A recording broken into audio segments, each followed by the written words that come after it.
Mais qui va arrêter Arsenal? Qui va pouvoir empêcher les Gunners d'aller chercher ce titre de Premier League? Car oui, 19 ans après, l'équipe de Mikel Arteta il semble désormais plus proche que jamais. Et je pense qu'on est tous unanimes pour dire que le titre a très peu de chances de leur échapper. Alors effectivement, on n'est qu'à la moitié de la saison, donc il peut encore se passer beaucoup de choses. Mais j'avais vraiment envie de dédier une vidéo à cette équipe d'Arsenal qui ne cesse de m'impressionner semaine après semaine via des matchs de haute qualité, alors qu'il y a seulement 3 ans, le club londonien était en grande difficulté. Et aujourd'hui, on va voir comment Arsenal en est arrivé là, comment Arteta a réussi à transformer cette équipe en mélangeant tactique et discipline tout en faisant plaisir à un grand nombre de supporters. Bref, Arsenal va-t-il remporter ce championnat de Premier League? C'est ce que nous allons voir aujourd'hui au travers de cette vidéo.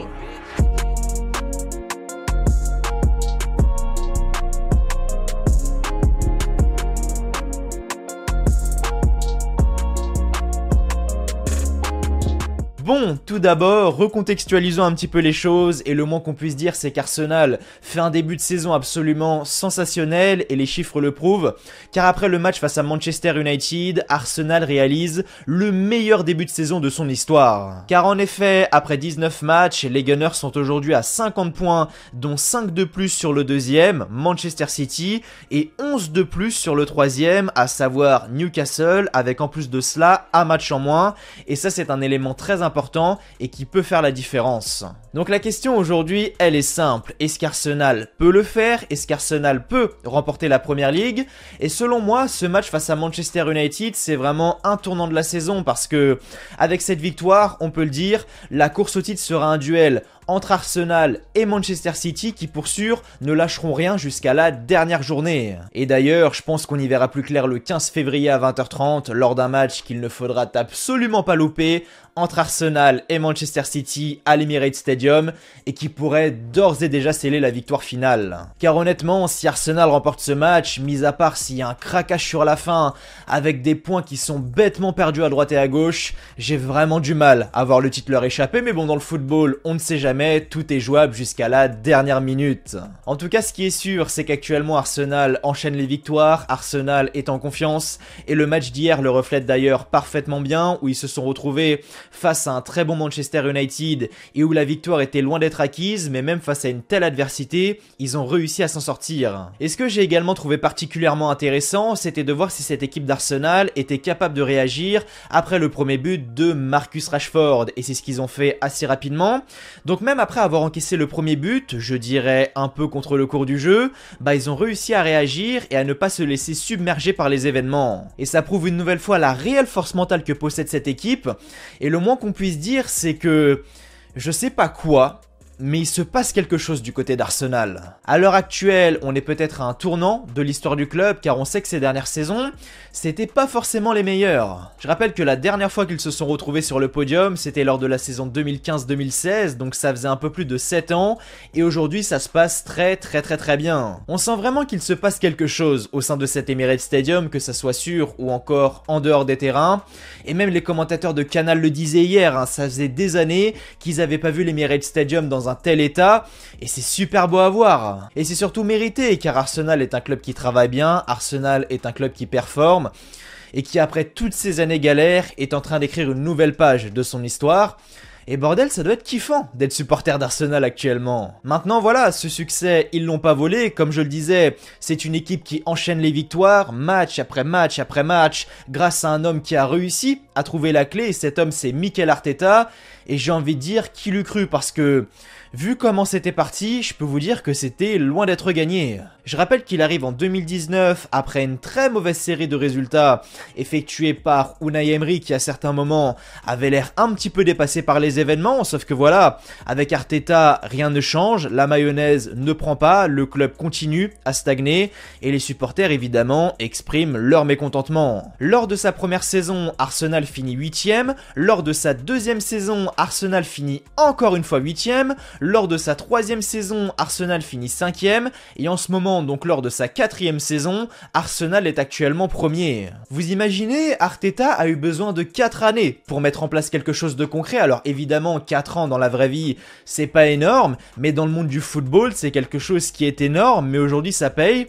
Et ça montre que quand un club te fait réellement confiance, au final tu es capable de faire de grandes choses. Et pourtant on a douté, hein. Moi le premier, quand je voyais les mauvais résultats qui s'enchaînaient au fur et à mesure des semaines, je me disais mais est-ce qu'Arteta ça va réellement marcher? Car oui, sur le papier c'est sexy, étant donné qu'Arteta est un adepte du beau jeu, à base de pressing, de redoublement de passes, et où il insiste sur le fait d'être le maître du jeu, sauf que voilà, lorsqu'il arrive, le plus important c'est pas de mettre en place un beau football, mais bien de prendre des points, car le club était en très mauvaise posture. Il y avait un réel manque de leadership, une solidité défensive à retrouver, beaucoup de fragilité à certains postes clés, et donc par conséquent que le recrutement allait être primordial pour lui permettre de rectifier le tir. Et la direction lui a fait confiance, car malgré les mauvais résultats qui s'enchaînaient, bah aujourd'hui ça paye. Et je pense que beaucoup de clubs devraient s'en inspirer parce que aujourd'hui dans le football moderne, je trouve qu'on vire beaucoup trop rapidement. Dans le sens où, ça y est, dès que ça marche moins bien, dès qu'il y a une petite série de défaites qui commence à s'enchaîner, boum, on vire, on choisit l'option de facilité. Et justement, Arsenal prouve que bah, c'est pas toujours la meilleure solution. Et aujourd'hui ça se passe bien également car il a la main mise sur son groupe, il a la main mise sur le mercato. Et ça évidemment c'est quelque chose qui contribue grandement à sa réussite. C'est quelqu'un qui dispose d'un effectif très jeune et ça montre à quel point Arteta arrive à tirer le plein potentiel de ces jeunes-là. Et peut-être, seul l'avenir nous le dira, qu'Arteta est un coach qui préfère travailler ou du moins qui s'en sort mieux avec de jeunes joueurs qu'avec des joueurs d'expérience, contrairement à certains coachs qui, eux, à l'inverse, sont plus à l'aise avec des joueurs d'expérience plutôt qu'avec des joueurs assez jeunes. En tout cas, même si au début j'étais assez pessimiste, je pense que c'est un coach qui a un bel avenir devant lui. Il est très motivé, très mature, on peut le voir dans sa manière de se comporter, sa manière de communiquer ou encore de travailler, où finalement t'as l'impression que ça fait 20 ans qu'il exerce, alors que non, ça fait seulement 4 ans. Maintenant voilà, c'est lui qui a bâti son effectif année après année, c'est lui qui a imposé une certaine discipline au sein de ce club, et ce que j'aime bien avec Arsenal, c'est que c'est un club qui construit intelligemment et qui ne dépense pas d'énormes sommes d'argent. On a pu le voir avec Mykhailo Mudryk, où le président du Shakhtar demandait une énorme somme d'argent, une somme absolument dérisoire pour les Gunners, et du coup ils se sont rabattus sur Leandro Trossard, plus vieux, certes, mais beaucoup moins cher et surtout très performant depuis le début de saison avec Brighton. Donc même en termes de recrutement, ça travaille bien. Du côté d'Arsenal, on n'est pas là en train de dépenser des millions à gauche, des millions à droite. Non, on est vraiment très raisonnable et ça c'est quelque chose qui est vraiment respectable.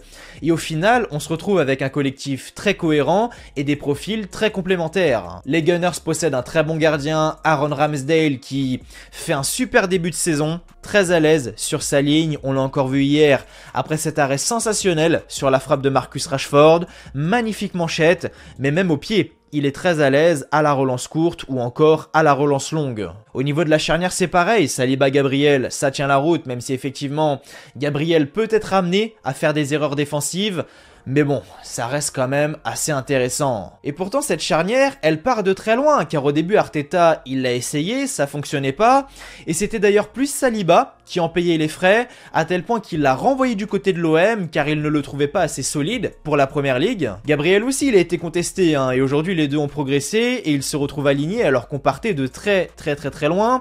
En fait, t'as l'impression de revenir 2 ans en arrière, mais cette fois-ci avec 2 joueurs totalement différents. Il y a également le milieu qui aujourd'hui, collectivement parlant, est selon moi le meilleur de Première Ligue. C'est un milieu qui est très jeune, certes, mais qui ne se laisse pas avoir par les milieux plus expérimentés. Je vais encore prendre le match d'hier en exemple, et c'est normal, c'est le premier qui me vient en tête, et ils se sont pas laissés bousculer par un milieu beaucoup plus expérimenté avec Scott McTominay, Bruno Fernandes et Christian Eriksen. Aujourd'hui, Thomas Partey et Granit Xhaka sont 2 joueurs qui apportent énormément d'équilibre et de stabilité au milieu de terrain, mais ils font aussi preuve de complémentarité. Et même Martin Odegaard, que j'allais oublier, mais qui est capable d'apporter beaucoup de projection et surtout de danger aux abords de la surface adverse. Bref, ce trio est juste magnifique, je le répète, mais à mes yeux, et je précise bien à mes yeux, c'est aujourd'hui le meilleur milieu de terrain de Première Ligue. Le rôle des ailiers est également très important et aujourd'hui, Gabriel Martinelli et Bukayo Saka sont en confiance, ils arrivent à faire parler leur qualité,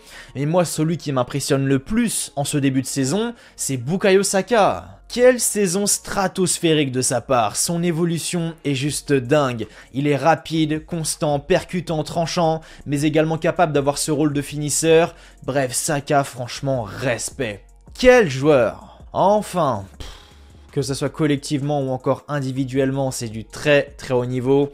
Maintenant, je mets quand même un gros warning sur la profondeur de banc parce que je parlais du milieu de terrain, mais justement, si t'en as un qui se blesse, bah derrière, t'as pas 36 solutions. La seule recrue actuellement, c'est Trossard, et il reste un petit peu moins d'une dizaine de jours, t'es premier de Première Ligue, donc je pense qu'il y a quand même quelque chose à faire sur le marché. Après, peut-être qu'Arteta veut rester avec cet effectif-là envers lequel il a réussi à trouver un certain équilibre. Je sais pas, mais en tout cas, attention aux blessures, car si t'en perds un des trois, ça peut compromettre pas mal de choses. Maintenant voilà, moi je suis fan du style de jeu mis en place par Arsenal, déjà parce que ce sont essentiellement des jeunes joueurs, mais malgré leur jeune âge, ce sont des joueurs qui prennent leurs responsabilités et qui assument leur statut, alors que mine de rien, il y a quand même beaucoup d'espoir qui repose sur leurs épaules. Et aujourd'hui, Arteta a réussi à faire de cette équipe une équipe qui gagne, mais surtout une équipe qui est très bonne dans tous les compartiments du jeu. Je prends un exemple tout bête, mais hier quand on regarde leur premier but, on voit qu'ils sont toujours très nombreux dans la surface offensive.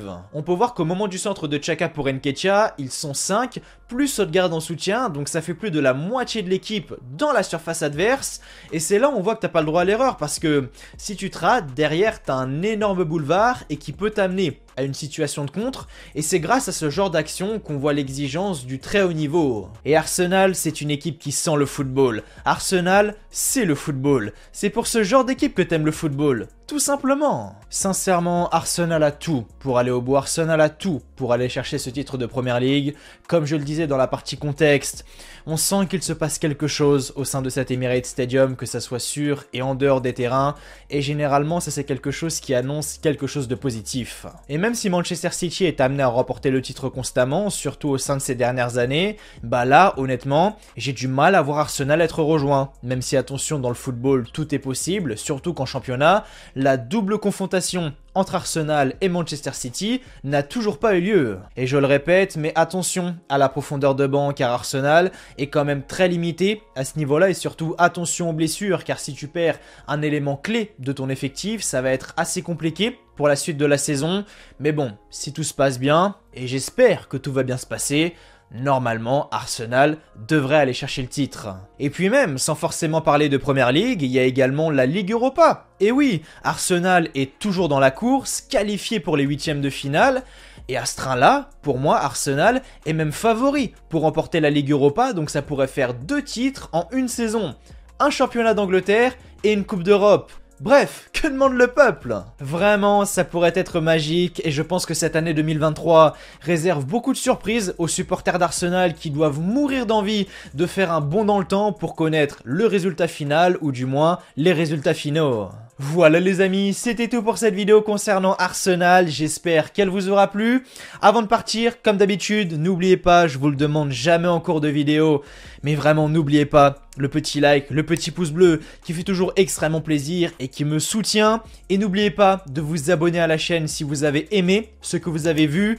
Nous on se retrouve mercredi pour une nouvelle vidéo. D'ici là, prenez soin de vous. Je vous souhaite comme toujours que du bonheur, que des bonnes choses. Portez-vous bien et merci à vous d'avoir regardé cette vidéo. Allez, ciao, bye bye.